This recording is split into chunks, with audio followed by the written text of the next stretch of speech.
Hi అండి, నమస్తే. ములక్కాయలతో curry చేసుకుంటాం. అలాగే సాంబార్లో, పప్పుచారులో వేసుకోవడమే కాకుండా టేస్టీగా రసం ఎలా ప్రిపేర్ చేసుకోవాలో ఈ వీడియోలో చూపిస్తా అండి. చాలా సింపుల్గా ఈ ములక్కాడ రసంని చేసుకోవచ్చు.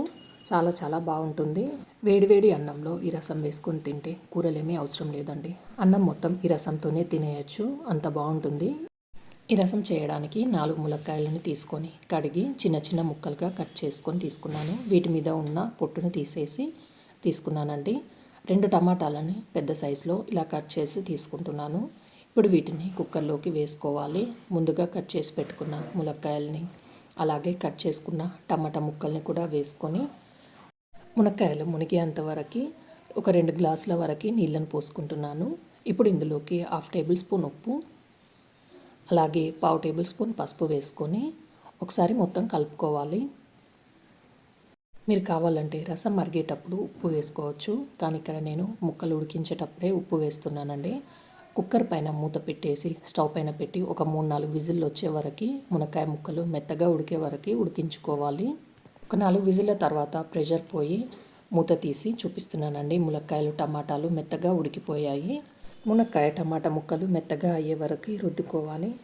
మునక్కాయ ముక్కలు అలాగే టమాటా ముక్కల్ని మెత్తగా రుద్దుకున్నాక ఒక గిన్నె పైన స్ట్రెయినర్ పెట్టుకొని వడపోసుకొని తీసుకోవాలి. మునక్కాయల నుండి రసం మొత్తం వచ్చేంత వరకు ఇలా మ్యాషర్తో లేదా పప్పు గుత్తితో ప్రెస్ చేస్తూ రసాన్ని మొత్తం తీసుకోవాలండి. ఇలా ప్రెస్ చేస్తూ తీసుకోవడం వల్ల ములక్కాయలో ఉన్న రసం మొత్తం గిన్నెలోకి పోతుంది. ఇలా రసం మొత్తం తీసుకున్నాక ఇందులోకి ముందుగా నానబెట్టి తీసుకున్న చింతపండు రసాన్ని 1/2 కప్పు వరకు దీంట్లోకి వేసుకోవాలి. రోలు తీసుకొని అందులోకి 1 టేబుల్ స్పూన్ మిరియాలు, అలాగే 1 టేబుల్ స్పూన్ జీలకర్ర వేసుకొని ముందుగా వీటిని కొంచెం కచ్చాపచ్చాగా దంచుకోవాలి. ఇలా దంచిన తర్వాత ఒక 5-6 వరకు వెల్లుల్లిపాయల్ని, అలాగే కొంచెం కడిగి తీసుకున్న కొత్తిమీర, ఒక రెమ్మ కరివేపాకు కూడా వేసుకొని ఇప్పుడు వీటిని కూడా కొంచెం కచ్చపచ్చగానే దంచుకోవాలి. మీరు రోట్లో కాకుండా మిక్సీ జార్లోకి వేసుకొని కొంచెం కోర్స్గా కూడా గ్రైండ్ చేసుకోవచ్చు. ఇలా వీడియోలో చూపించిన విధంగా దంచుకొని తీసుకొని ఇప్పుడు దీన్ని ముందుగా తీసి పెట్టుకున్న ములక్కాయల రసంలోకి వేసుకోవాలి. అంతా కలిసేటట్టుగా కలుపుకొని పులుపు ఉందో లేదో ఒకసారి చెక్ చేసుకొని కావాలంటే పులుపు ఎక్కువ కావాలనుకునేవారు మరి కొంచెం చింతపండు రసాన్ని వేసుకోవచ్చు.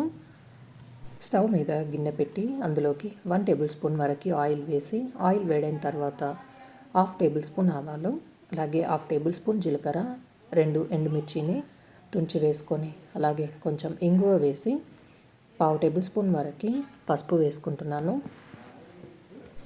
ఆవాలు, జీలకర్ర, ఎండుమిర్చి వేగే వరకు వేయించుకోవాలి కలుపుకుంటూ. ఇలా పోపు వేగిన తర్వాత ముందుగా తీసి పెట్టుకున్న మునక్కాయ రసాన్ని వేసుకొని ఈ టైంలోనే ఒకసారి సాల్ట్ చెక్ చేసుకొని కావాలంటే వేసుకోవచ్చండి. నాకైతే కొంచెం సాల్ట్ తక్కువగా అనిపించింది, అందుకే మరొక 1/2 టేబుల్ స్పూన్ వరకు సాల్ట్ని వేసుకొని కలుపుకుంటున్నాను. ఇలా కలిపాక రసాన్ని మీడియం ఫ్లేమ్లో ఒక 2-3 నిమిషాల పాటు మరగనివ్వాలి. ఒక 2-3 నిమిషాల తర్వాత రసం బాగా మరిగిపోయిందండి. ఇప్పుడు స్టవ్ ఆఫ్ చేసి దీన్ని పక్కకు దించేయాలి. అంతే అండి, ఎంతో టేస్టీగా హెల్దీ అయిన మునక్కాడ రసం రెడీ అయిపోయింది. ఇలా ఒకసారి మీరు తప్పకుండా దీన్ని ట్రై చేయండి. మునక్కాడలు తినని వారికి ఇలా రసం చేసి పెట్టండి, వాళ్ళు ఎంతో ఇష్టంగా తింటారు. దీన్ని వేడివేడి అన్నంలో తింటే దీని రుచి చాలా చాలా బాగుంటుంది. కూరలు ఏమీ లేకున్నా సరే అన్నం మొత్తం ఈ రసంతోనే తినేయొచ్చు. ఈ వీడియో నచ్చితే లైక్ చేయండి, షేర్ చేయండి, సబ్స్క్రైబ్ చేయండి.